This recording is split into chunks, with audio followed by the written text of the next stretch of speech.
Bonsoir, bonsoir à toutes et à tous. C'est une édition spéciale de Sens Public que je vous propose ce soir à 24 heures du vote de la censure du gouvernement Barnier, le Premier ministre qui mettait en garde les parlementaires cet après-midi.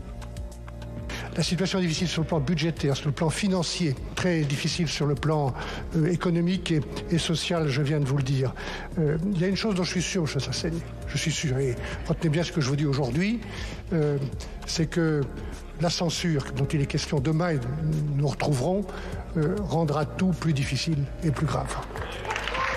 Michel Barnier peut-il encore sauver sa place? Pourquoi Marine Le Pen a-t-elle choisi de le censurer? Qui Emmanuel Macron pourrait-il nommer à Matignon? Comment la France va-t-elle fonctionner sans nouveau budget, ni pour la sécurité sociale, ni pour l'État? Nous répondrons à toutes ces questions avec nos experts dans une minute. Et puis dans la seconde partie de notre émission, c'est un débat 100% politique que je vous propose. 4 sénateurs et sénatrices s'opposeront sur ce choix historique auquel leur parti, LR, Parti socialiste, RN et Renaissance devront répondre demain. Quelle est leur boussole alors que notre pays plonge dans l'inconnu? Comment sortir de ce chaos politico-institutionnel? Ne ratez pas leur confrontation, ce sera dans 3 quarts d'heure. Mais d'abord, le récit de cette journée côté Sénat. Comment la Chambre haute, qui est en train d'examiner le budget, vit-elle ce compte à rebours? C'est un reportage de Fabien Recker et François Vignal. Comme Michel Barnier, il pensait peut-être que Marine Le Pen ne voterait pas la censure. Mais alors que le gouvernement semble condamné, les sénateurs LR sont groggy. Ils saluent le courage de l'un des leurs. Michel Barnier est un homme d'État. Il n'était pas en perspective d'une présidentielle. Il était dans un service quelque part commandé, service commandé de faire réussir la France. Mais la mission est un échec, malgré les multiples concessions faites au Rassemblement national, notamment sur le remboursement des médicaments en 2025. Ça ne suffit pas.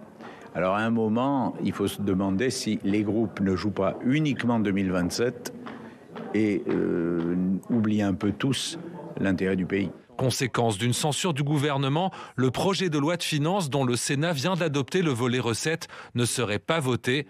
Pour l'allié centriste DLR, priver la France d'un nouveau budget est irresponsable. Il y a des entreprises, il y a des fonctionnaires, on a une armée qui se bat ici ou là. Donc il faut trouver des solutions pour le pays. Ça semble être oublié par ceux qui votent cette censure. Mais la gauche, qui s'estime maltraitée par le gouvernement Barnier, assume de le censurer et lui reproche d'avoir couru après le RN. Quand on joue avec le diable, eh bien, on se brûle. Eh bien, voilà, c'est ce qui se passe pour M. Barnier. M. Barnier nous a rien donné, ni lui, ni ses ministres dans la négociation budgétaire. D'ailleurs, on a été écartés de cette négociation budgétaire. Donc, on aurait pu imaginer des voies de passage. Pour sortir de la crise, les socialistes proposent désormais un pacte de non-censure entre les différents partis de gouvernement à l'Assemblée. Chercher à construire en se désarmant, en ne s'engageant à ne pas utiliser le 49.3, c'est la seule perspective viable. Et pour conduire ce pacte, il faudra un Premier ministre venu des rangs de la gauche qui est arrivé en tête des législatives, affirme le sénateur écologiste Ronan Dantec. Si c'est pour retrouver encore un Premier ministre de droite qui sera recensuré de la même manière, puisqu'on a maintenant bien compris que Marine Le Pen voulait une élection présidentielle anticipée, ça sert à rien. La censure sera examinée mercredi à partir de 16h à l'Assemblée et devrait, selon toute vraisemblance, plonger la France dans une situation inédite. Jamais sous la Ve République, un gouvernement n'avait été censuré en plein vote du budget. C'est effectivement une plongée dans l'inconnu dont on va débattre tout de suite avec Béatrice Gibelin. Bonsoir. Bonsoir. Bienvenue, vous êtes géographe et directrice de la revue Hérodote. Dominique Rousseau, bonsoir. Bonsoir. Et bienvenue, professeur émérite de droit public à l'Université Paris 1 Panthéon-Sorbonne et spécialiste du droit constitutionnel. Richard Verly, bonsoir. Bonsoir Richard, Thomas. Bienvenue, correspondant France-Europe pour le média suisse Blick. De retour des États-Unis, vous avez suivi la campagne présidentielle et vous étiez présent régulièrement dans l'émission. Et puis je rappelle ce livre que vous avez écrit avec François d'Alençon, qui concerne la France, le bal des illusions, paru chez Grasset. Émilie Zapalski, bonsoir Émilie. Bonsoir Thomas. Éditorialiste politique, bienvenue à vous. Cette censure, Béatrice Gibelin, alors quand on écoute des membres du gouvernement, ils font peut-être semblant d'y croire encore. Est-ce qu'elle est inévitable, d'après vous ? Apparemment, elle l'est. Bon, il faudrait vraiment un coup de théâtre, parce que je pense que Marine Le Pen a peut-être fait croire pendant quelque temps que oui, si on lâchait encore ça, et puis encore un petit peu ça, et puis peut-être, tiens, encore ça, on y arriverait. Mais en fait, non, je pense qu'elle sait très bien qu'au bout d'un certain niveau, elle aura... c'est pas possible. Je veux dire, Barnier ne peut pas tout céder au RN, et elle le sait depuis longtemps. Mais pour elle, c'est quand même une opportunité étonnante. Elle sort d'un procès quand même qui l'a un peu déstabilisée, parce qu'elle ne s'attendait pas à quelque chose d'aussi sévère. Et paf, on passe aussitôt sur autre chose. Plus personne ne parle du procès. La pression est sur une démission souhaitée du président de la République. Oui, ça ouvre d'autres portes. On y reviendra sur la stratégie du Rassemblement national. Pour elle, voilà. Donc maintenant, la censure... en plus, comme la gauche a dit d'entrée de jeu, avant même que Barnier ait prononcé le moindre mot, on votera la censure.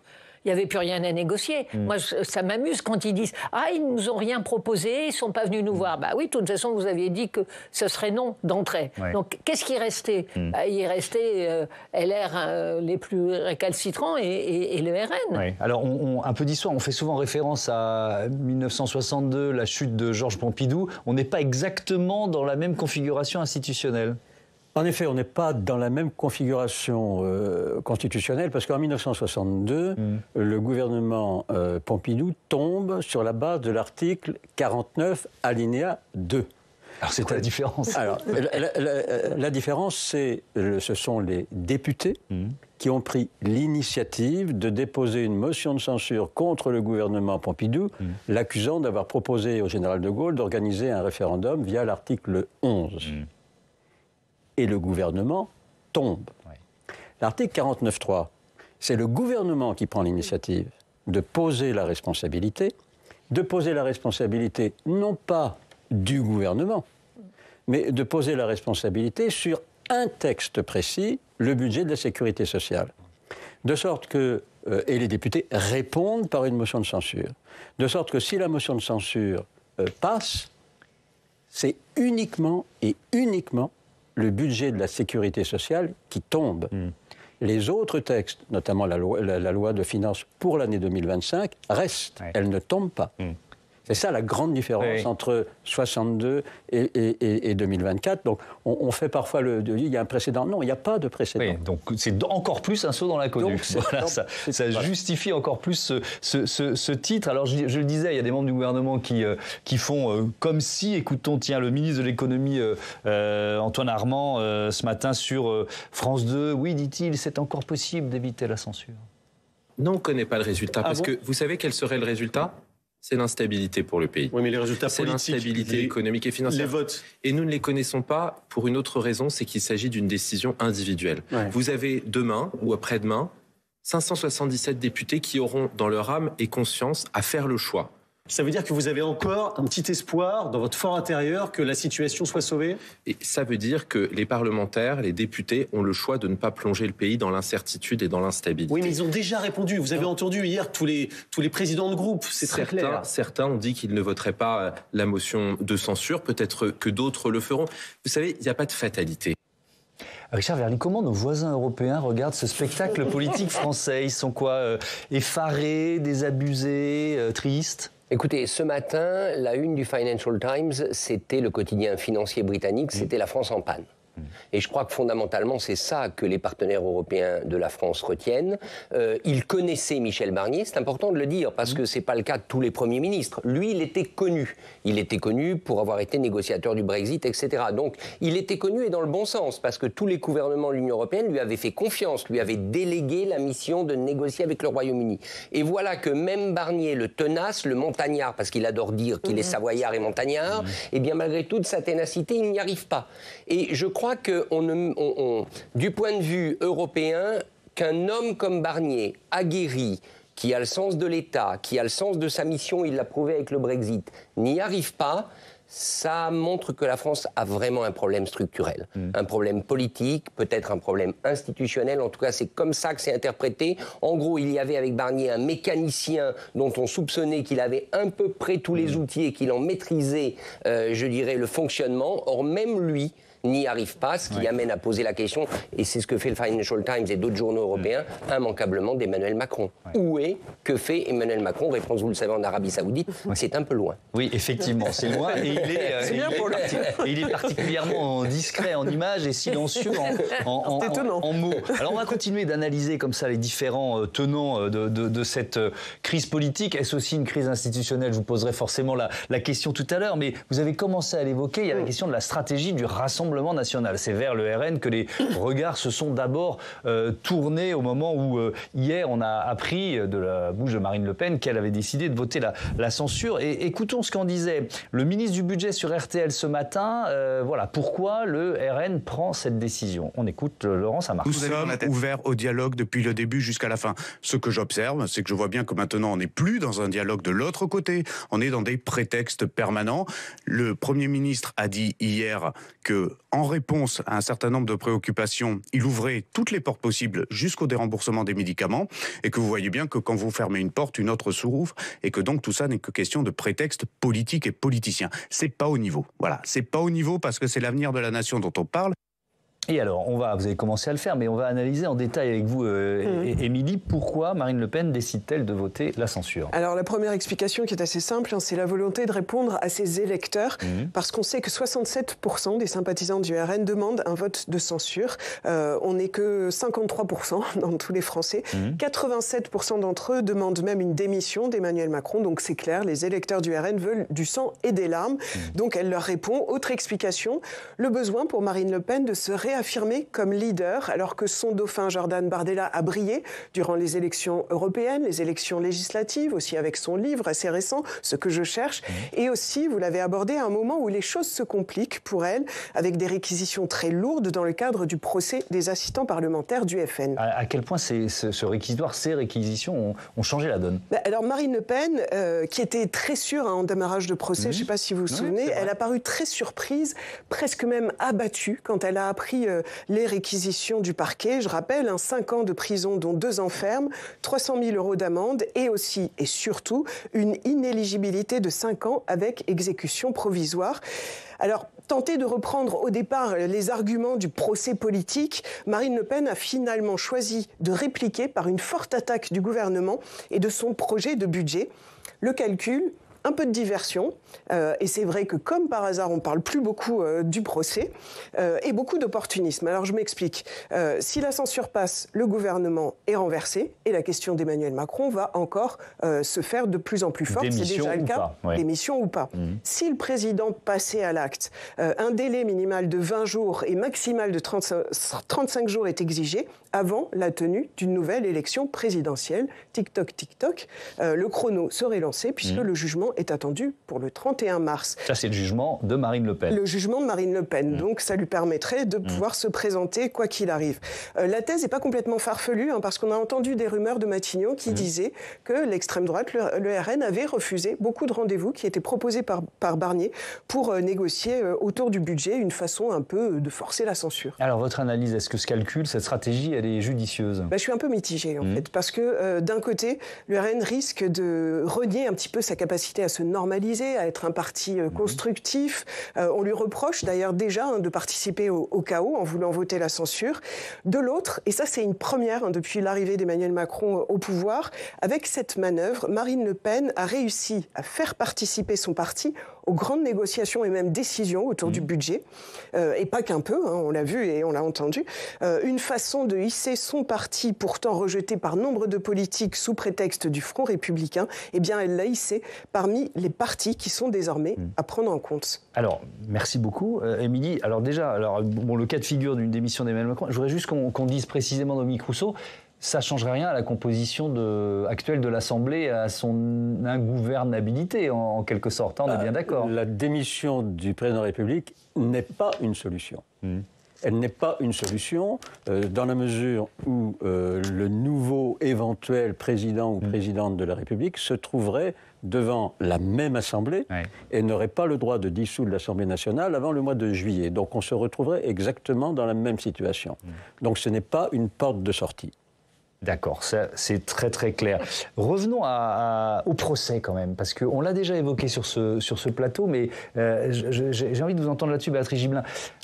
À quel point c'est lié au changement de stratégie de Marine Le Pen pour vous? Est-ce que c'est... Alors je vais dire les choses autrement. Est-ce que là on assiste à une vengeance politique de Marine Le Pen à la suite du réquisitoire?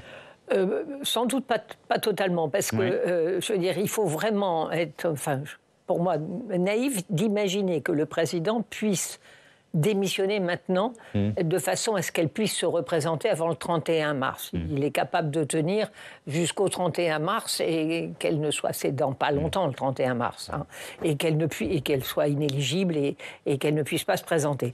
Donc ce scénario-là me semble peu crédible, si vous voulez. Donc, pour elle, en tout cas, la diversion est quand même très, très importante, parce que quand même, Jordan Bardella, d'accord, ils s'entendent très bien, mais enfin, quand même, ce jeune a des dents très longues et se verrait bien, calife à la place du calife, même s'il est très prudent là-dessus. Et que pour elle, c'est un danger. Parce que son électorat le dit, si elle ne peut pas se présenter, c'est pas grave, on a Jordan. Donc, vous l'appelez Jordan, vous? Comme les électeurs l'appellent, parce que c'est comme ça qu'on l'appelle. Citation. Un petit selfie. Oui, j'ai oublié les guillemets. Voilà. C'est tout, je mets beaucoup de guillemets. Des barbelés, quoi. Et un petit selfie de surcroît. Bon, mais c'est ça qu'on entendait. Donc pour elle, il y avait quand même un peu une menace, et il était important qu'elle montre que la patronne, c'est elle. Et à l'Assemblée, Jordan Bardella n'y est pas. Donc le jeu, c'est elle qui le mène. Alors oui, il y a les électeurs qui disent qu'ils sont pour la motion de censure, mais de toute façon, ils sont pour que ça tombe. Ils sont pour que ça change. Donc quoi que ce soit, ils diront ce genre de choses. Donc elle n'est pas forcément tributaire de ces électeurs. Elle aurait pu aussi dire, comme elle essaye de respectabilité totale, dire, vous voyez, j'ai négocié, j'ai obtenu... les autres, ils se sont mis dans le corner et ils n'ont rien obtenu. Voilà, nous sommes responsables. Et vis-à-vis des Français, qui ne sont pas du tout favorables au chaos, ce n'était pas un mauvais coup à jouer. Mais allez-y, et ensuite Richard. L'analyse que vous avez faite est très juste. Il y a un risque, je crois, pour Marine Le Pen, c'est que son électorat, notamment dernière des élections législatives, s'est élargi. Donc elle a un noyau dur, disons 10 ou 12%, qui est radical, mais elle a maintenant un autre électorat qui vient de la droite classique, et cette partie-là peut être, déboussolée par cette attitude insurrectionnelle, en quelque sorte, de Marine Le Pen.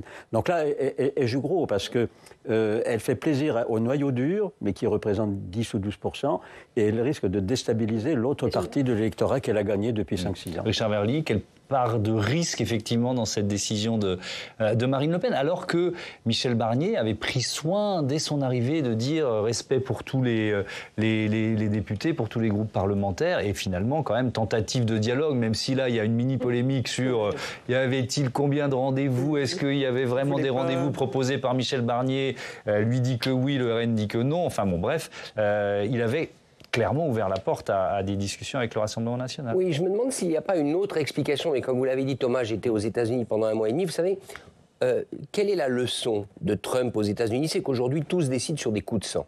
C'est des coups de sang de Donald Trump. Il décide, il fait partir un communiqué, il nomme quelqu'un dont on pense qu'il n'est absolument pas capable. Et je me demande si elle n'a pas piqué un coup de sang, Marine Le Pen. C'est-à-dire qu'elle est sous pression, elle n'aime pas être sous pression.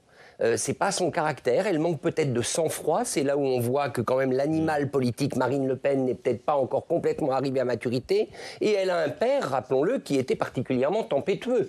Donc je vois peut-être un côté, tant pis, je joue cette carte, je balance tout et on va bien voir les cartes qui vont retomber. Et la deuxième chose, ne l'oublions pas quand même, c'est qu'à trop s'acoquiner, si je puis dire, ou à trop négocier avec Michel Barnier, ça profitait à Barnier. C'est-à-dire que, in fine, si ce budget, si Barnier s'en était sorti, si ce budget avec les concessions avait été éventuellement même voté par le RN, celui qui aurait profité, c'est Michel Barnier. Et Michel Barnier, elle commençait peut-être à le voir comme un rival potentiel, quelqu'un qui plaît à la droite, qui plaît à l'extrême droite.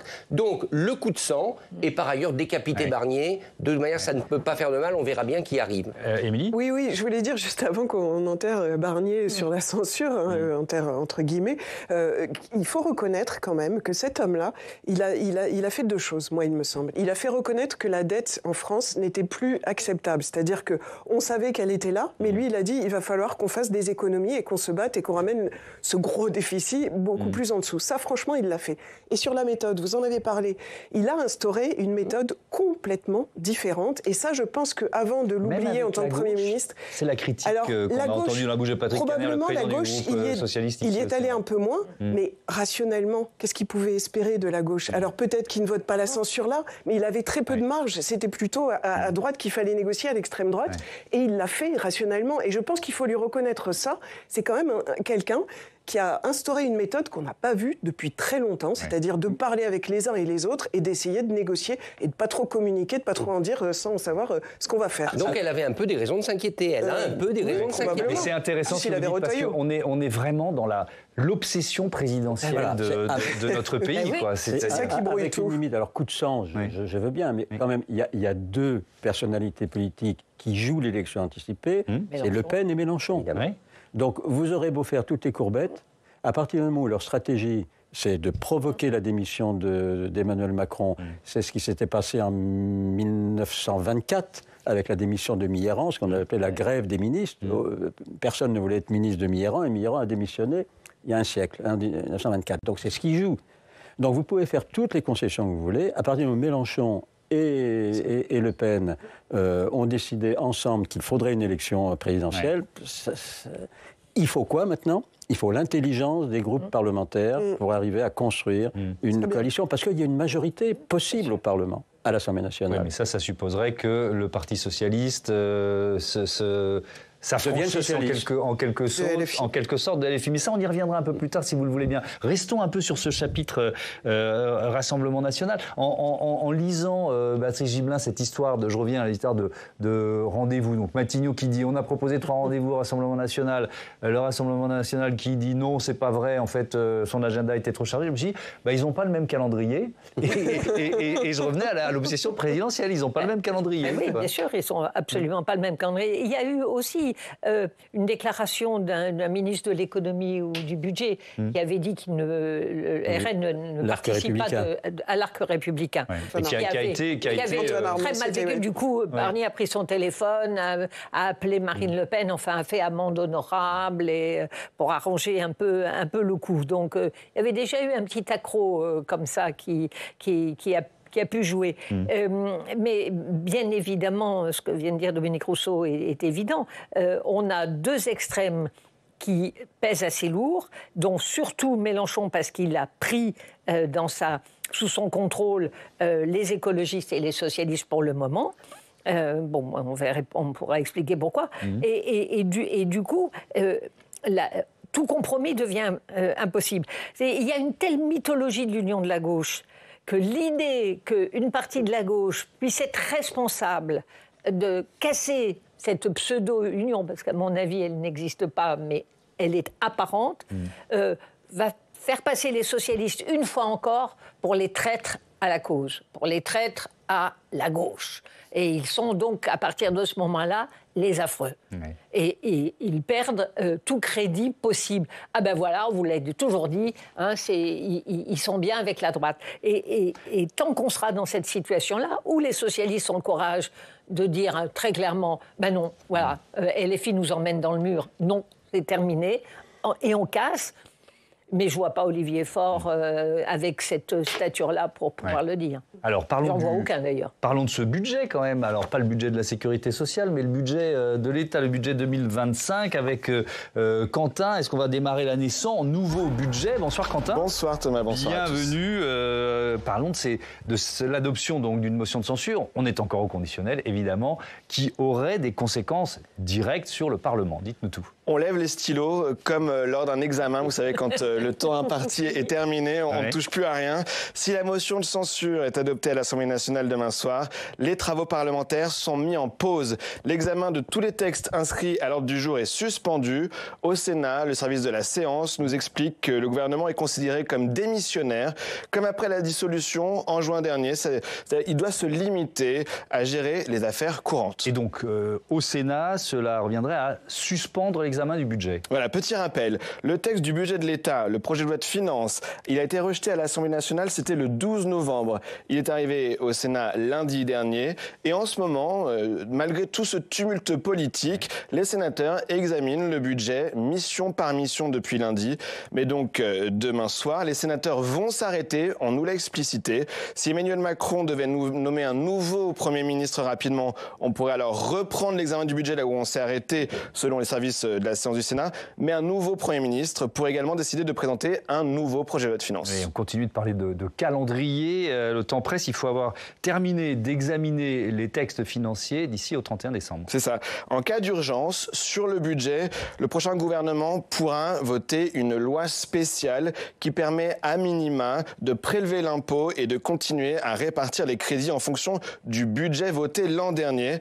Alors, en revanche, ça devient encore plus compliqué pour le projet de loi de finances de la sécurité sociale, car depuis sa création en 1996, il n'a pas été prévu de dispositif spécial en cas d'urgence. Merci beaucoup, Quentin. Dominique Rousseau, restons sur ce grand saut dans l'inconnu. Est-ce que c'est déjà arrivé, une loi spéciale qui permette de voter le budget et de tenir pendant les premières semaines ou premiers mois de l'année? Alors non, ce qui est possible, il y a une interrogation, c'est que le gouvernement démissionnaire peut continuer à faire vivre le projet de budget pour la nation. Ce projet-là? Ce projet-là. C'est un gouvernement qui expédie les affaires courantes, et qui doit assurer la continuité de l'État. Par conséquent, il ne pourrait pas, faire voter de nouvelles lois, puisqu'il serait démissionnaire. En revanche, le budget actuel, en débat devant le Sénat, pourrait reprendre après la motion de censure. Michel Barnier serait renommé pour assurer les affaires courantes. Mais bis repetita, enfin, non, mais ça créerait les mêmes, potentiellement la même non, parce que là, il ne pourrait pas être renversé, puisqu'il serait démissionné. Mais politiquement, le message vis-à-vis des Français, il est calamiteux. Vous m'interrogez. Oui, non, mais c'est pour ça que c'est très intéressant. Sur le plan juridique, il y a deux principes. C'est les affaires courantes, c'est-à-dire et le principe, qui est un principe général du droit public, c'est la continuité de l'État. La continuité de l'État impose qu'il y ait un budget. Par conséquent, le gouvernement démissionnaire pourrait prendre le budget en l'état où il est. Le même texte, on est bien même texte, le budget de la nation, pas de la sécurité sociale. Laisser la discussion se poursuivre, puisqu'il n'y aurait plus la possibilité pour le gouvernement de prendre des initiatives. Il laisserait le débat se dérouler à l'Assemblée nationale et au Parlement. Et si le 19 décembre, la discussion n'aboutissait pas, il y a l'article 47. Il y a l'article 47 de la Constitution qui permet au gouvernement d'exécuter le budget par voie d'ordonnance. Et c'est seulement à cette hypothèse-là que si le gouvernement n'utilise pas l'article 47, il y a la fameuse loi spéciale. C'est seulement là. Voilà. Mais cette loi spéciale, excusez-moi, elle a besoin aussi d'une majorité pour être votée. Absolument, elle a besoin, comme toute loi. Alors je crois que le RN a dit qu'il ne voterait pas contre la loi spéciale. Voilà. Ah bon, alors on n'est pas à l'abri d'un changement de pied, mais en tout cas c'est ce qui a été dit. Alors pendant que je regardais les dépêches de l'agence France Presse en cette fin d'après-midi, alors ça y est, ça commence. Emmanuel Macron planche sur l'après-Barnier, décidé à aller vite pour nommer un successeur, mais entre l'option Sébastien Lecornu, poussé par certains conseillers, l'hypothèse François Bayrou, un autre Premier ministre de droite ou un profil de gauche, aucune solution ne garantit la stabilité. Vous n'avez pas une impression de déjà-vu, cher Verly? On en rit, mais c'est quand même assez désastreux, un peu déprimant, quoi. Surtout, les noms qui sont cités pour le moment, qui peut-être ne sont pas les bons, très franchement, je ne vois pas en quoi ils règlent quoi que ce soit. Sébastien Lecornu, on ne voit pas ce qu'il sortirait de son chapeau pour créer une nouvelle majorité. Alors peut-être que François Bayrou, qui est quand même resté en retrait, pourrait à ce moment-là faire un pacte avec les socialistes, mais ce pacte avec les socialistes lui vaudrait sûrement la réprobation d'une partie des députés de droite avec lesquels il entretient quand même de très mauvaises relations, de la droite traditionnelle, c'est-à-dire les Républicains. Okay. Donc moi, je ne vois pas là-dedans la moindre lueur dans le tunnel. Je pense qu'on sera dans le tunnel. Alors, effectivement, il y a cette option d'un budget qui serait finalement soit adopté, soit retoqué par le Parlement et dont le gouvernement ne serait que le guide, en quelque sorte, les rails sur lesquels le budget est posé. Mais au-delà, il faut quand même voir que l'image, pendant ces semaines, en imaginant que Michel Barnier soit reconduit à des fins techniques, pour gérer les affaires courantes, vous imaginez la pression politique internationale, les questions qui se poseront sur la France, le pays, parce que ça sera traduit par la presse internationale en une expression. La France n'a pas de budget. En réalité, c'est comme ça que ce sera vécu, même si j'ai bien compris que techniquement, ce n'est pas la même chose. Ça me paraît extrêmement difficile pour Emmanuel Macron, qui aura un sommet européen très important les 18 et 19 décembre, puisque c'est le dernier sommet européen avant l'arrivée de Trump, d'apparaître comme ça aussi faible, en sachant que par ailleurs vous avez l'autre pied important de l'Union européenne qui est l'Allemagne qui va très mal. Donc tout ça est quand même plutôt inquiétant, mais moi, dans ces nominations, dans ces noms, je ne vois pas la possibilité de relancer le jeu. C'est vrai qu'on dirait un jour sans fin avec beaucoup de répétitions et on a l'impression qu'on va refaire les mêmes bêtises parce que tout de suite on parle de non. Alors c'est normal parce qu'il va bien falloir un Premier ministre. Je vous laisse terminer, mais vous avez raison. Mais il faut quand même penser aux orientations et à voir comment on peut créer un accord ou alors un accord, enfin, c'est ce que propose d'ailleurs la gauche, de ne pas trouver quelque chose qui fait qu'on n'est pas censuré. Un pacte de non-censure. Un pacte de non-censure ou un pacte d'orientation qui rassemble suffisamment de monde pour être embarqué et de voir qui est prêt et qui est capable et qui arrive à aller là-dedans. Donner des noms, on va refaire les mêmes bêtises et on arrivera au même résultat, c'est-à-dire censure, et puis hop, rebelote un autre gouvernement. Il faut qu'on avance. Alors tout le monde dit on n'a pas la culture de ce type de coalition comme les pays nordiques, mais on peut apprendre quand même. Enfin, les députés... Oui, alors là, pour l'instant, on a démontré depuis quelques mois qu'on n'arrivait pas à apprendre. Oui, mais peut-être que justement, ces échecs multipliés, on va peut-être quand même comprendre que c'est comme ça qu'on va pouvoir avancer, sinon... Alors, pacte de non-censure, je voulais vous entendre l'un et l'autre, je commence avec Béatrice Gibelin, je vous donne la parole juste après, allez-y. Moi je suis assez effarée que ça puisse être les socialistes qui fassent cette proposition d'un pacte de non-censure. Dans la mesure où ils appartiennent à un ensemble, le nouveau Front Populaire, qui était de dire d'entrée de jeu, je vous rappelle qu'à 20h02, à la suite des élections, on a un Mélenchon qui dit... Nous avons gagné, c'est mon programme, notre programme et tout notre programme. Et ferme la porte à toute possibilité. Ouais. Alors la porte, elle a été entrouverte ensuite. Lucie Castet a rappelé ce matin qu'ils avaient envoyé une lettre à tous les présidents de groupe parlementaires pour dire excusez-moi, c'était un peu tard et la crédibilité de Lucie Castet n'était pas non plus évidente. Donc aujourd'hui, proposer un pacte de non-censure sans savoir au fond sur quoi, vers quoi on irait, une fois encore, alors au coup par coup. Quelle est la personnalité, honnêtement, socialiste aujourd'hui, qui aurait l'autorité et la légitimité pour porter véritablement ce pacte de non-censure?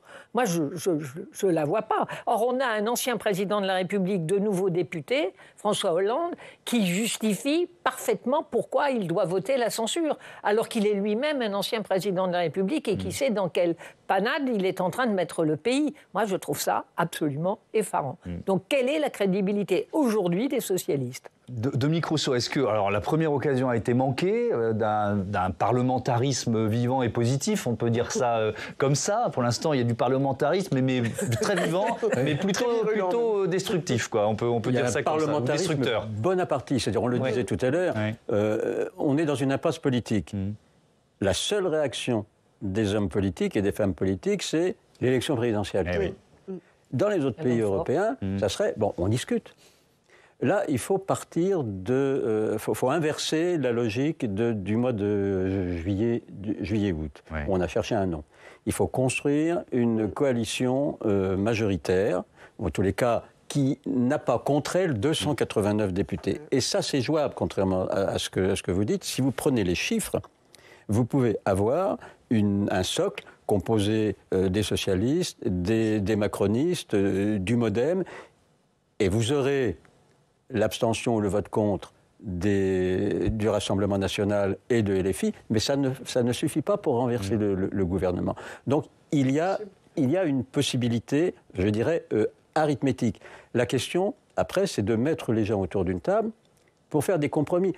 On n'a pas le choix entre abroger totalement la loi retraite ou maintenir totalement la loi retraite.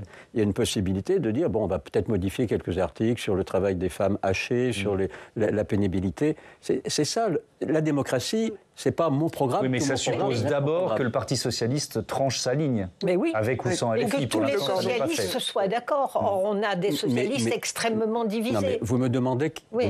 Ah bah moi aussi, je suis pour votre solution. Pour un constitutionnaliste, si vous voulez, on est un peu effaré de voir, quand on fait du droit comparé, quand on regarde ce qui se passe à l'étranger. Je vous rappelle quand même que Sanchez est arrivé Premier ministre espagnol, est arrivé en deuxième position aux élections législatives espagnoles de l'année dernière. Il était second. Le premier était le président du Parti conservateur, qui n'a pas pu faire une alliance. Le roi a demandé à Sanchez de faire une alliance. Sanchez a fait une alliance avec qui? Avec les autonomistes de la Catalogne, auxquels il a donné l'amnistie. Oui. C'est pas notre petit truc, là. Il a payé cher. Hein. La concession, c'est l'amnistie. Et il a pu faire un gouvernement qui fonctionne. Autrement dit, la pratique parlementaire est celle des concessions, des compromis. C'est ça, la démocratie. La démocratie, c'est pas imposer son programme. Si vous voulez, le programme d'un gouvernement n'est jamais le programme d'un parti. Le programme d'un gouvernement est fait d'éléments pris dans différents groupes parlementaires, des programmes des différents groupes parlementaires. Et c'est ça qu'il faut apprendre aujourd'hui. C'est ça qu'on devrait apprendre, parce que vous pouvez tourner les choses. Ah mais non, mais sinon on est bien d'accord. Dans tous les sens, il n'y a pas de majorité à l'Assemblée. Richard Vernet. Pour le coup, et d'ailleurs on l'avait évoqué lorsque, je dirais, le premier tour, le premier casting a eu lieu, et c'est Michel Barnier qui est sorti du chapeau, ce programme de coalition, à mon avis, ne pourrait être mis en place que par une personnalité plutôt technique. Je ne vois pas dans le paysage politique français, et notamment dans les personnalités politiques de premier plan, sauf peut-être, et je mets des points de suspension, François Bayrou, peut-être, et j'ai des doutes, mais je ne vois pas de personnalité politique qui soit capable de mener ces discussions-là. En revanche, appeler une personnalité dite technique, je dis comme ça, je lâche, le gouverneur de la Banque centrale, quelqu'un qui n'a pas d'affiliation politique, mais qui a l'habitude de parler avec toutes les formations, là, ce serait possible. Mais vous butez à ce moment-là, et vous le savez bien, vous le butez sur deux écueils énormes. Premièrement, alors il y a évidemment l'économie, le budget, mais il y a surtout des sujets très clivants comme l'immigration. Où est-ce qu'aujourd'hui une partie de la gauche, les socialistes et la droite peuvent se retrouver sur un sujet comme l'immigration? Quand vous voyez, au fond, ce qui est aujourd'hui la ligne Macron, puisqu'il a laissé faire Retailleau et la loi sur l'immigration de Darmanin. Je prends ce sujet-là. Et puis derrière, vous avez immanquablement l'élection présidentielle. Ça rapporte à qui, en France, de jouer le jeu d'un programme de coalition? Ça rapporte à qui? Ça rapporte à la France. Ça rapporte aux Français, mais quand on parle de personnalité politique, voilà. Ça rapporte à la France. Je pense, si vous voulez, qu'on devrait saisir enfin l'opportunité de cette situation parlementaire pour apprendre à construire des coalitions.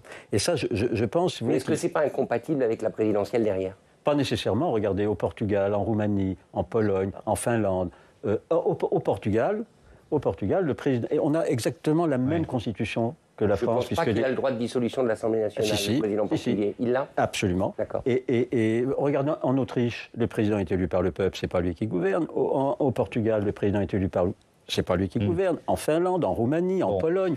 Donc, il n'y a pas un lien, excusez-moi, il n'y a pas un lien mécanique entre élection présidentielle et c'est un lien psychologique, culturel dont on parle. Ça tient à notre histoire. Ouais, je me suis amusé l'autre jour à penser si Lionel Jospin ne s'était pas présenté en 2002. Si en 2002, il avait dit finalement, je me suis bien entendu avec Chirac, je ne me présente pas. En revanche, je me présente aux élections législatives. Chirac aurait été élu dès le premier tour et Jospin aurait eu la majorité et il aurait été Premier ministre pendant 10 ans. Oui, sauf qu'il y aurait eu un autre candidat à gauche et que le calcul... Non, mais j'en sais rien. Voilà, parce que justement, cette culture politique. Béatrice Giblat, vous vouliez intervenir. Oui, moi, je pense qu'on est aussi dans un jeu avec des circonscriptions et je pense que pour les socialistes, faire la rupture avec LFI, c'est mettre en jeu une union de la gauche nécessaire pour leur circonscription et leur réélection. Vous accordez trop d'importance à Mélenchon aujourd'hui. Alors, laissons Béatrice Giblat développer. Il me semble que pour le moment, on n'est pas encore, compte tenu des personnalités qui sont en place au Parti socialiste, parce qu'il faut bien faire avec ce qu'on a, on n'est pas avec une autorité qui puisse dire écoutez, ça suffit. Vous nous emmenez dans le mur, on reprend nos billes et puis on a tel projet, oui, on va pour la nation se mettre autour de la table et avancer. On pourrait avoir une personnalité comme ça qui pourrait annoncer cela et on irait à ce moment-là vers votre scénario.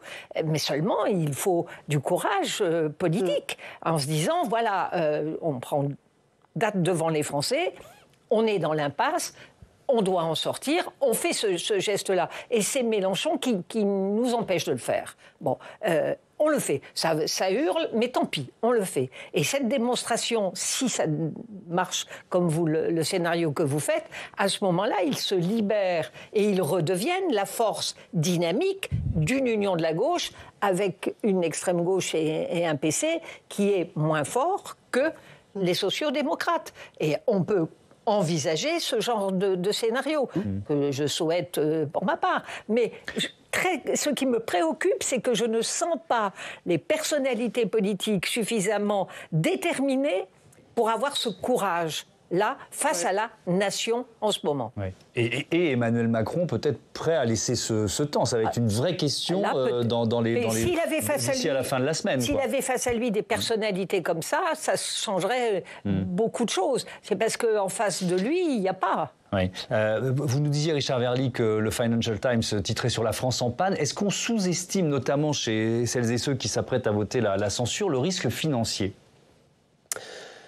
Alors, le risque financier, si vous regardez l'agence de notation Standard & Poor's vendredi dernier, pour l'instant, il ne s'est pas aggravé. C'est vrai. Il ne s'est pas aggravé pour une raison simple, c'est que les agences de notation font confiance au fisc français pour récupérer l'argent et payer les intérêts de la dette. C'est un peu dramatique, parce que ça veut dire qu'on fait confiance à la France pour ramener le maximum d'impôts, mais plus il y a d'impôts, plus on tue l'économie, il faut bien le dire, ou plus en tout cas on étrangle l'économie et les entreprises. C'est un vrai risque en tout cas. Donc je ne crois pas que pour l'instant le risque financier est l'élément focal de l'attention internationale sur la France. Parce qu'on a une dramatisation qui est logique et sans doute légitime de Michel Barnier et de ses ministres chargés de l'économie et des finances et du budget. Oui, parce que c'est un argument.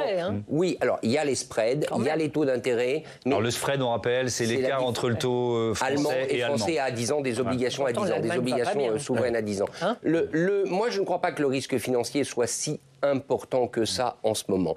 Par contre, il y a ce qu'on peut appeler un risque systémique. Et là, il a raison. C'est-à-dire qu'il y a une interrogation financière, une économie qui va mal, il faut bien le dire.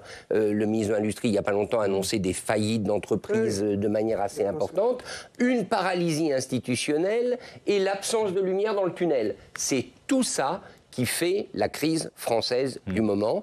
En plus, dans un calendrier où très très vite, là, dans les semaines qui viennent, il faudra que l'Europe unie répondent aux injonctions de Donald Trump. Oui, notamment en matière de guerre commerciale. Un dernier mot, il nous reste une... Oui, non, avec un codicile, c'est que si la France ne va pas bien, l'Allemagne ne va pas beaucoup mieux non plus. Oui, c'est vrai. Et le Royaume-Uni non plus. Donc, si on regarde les Allemands aujourd'hui, ils sont dans une crise économique et financière et politique semblable à la nôtre. Donc, si vous voulez, voilà, on se calme. Bon.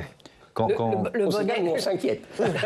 Le bon élève. Voilà, n'est plus le bon élève. Quand je me regarde, je me désole. Quand je me compare, je me console. La Corée du Sud, le président, alors c'est un vote houleux sur le budget, qu'a décidé de faire le président, il a voté la loi martiale. Bon, voilà. Écoutez, hein, je vais terminer. Oui, effectivement. On va pas en rire parce qu'on espère que c'est pas une démocratie importante dans cette région du monde qui est en train de vaciller. Merci beaucoup d'avoir participé à ce débat, Richard Verly. Le bal des illusions, publié chez Grasset, coécrit avec François d'Alençon. Je vous dis à bientôt sur Public Sénat.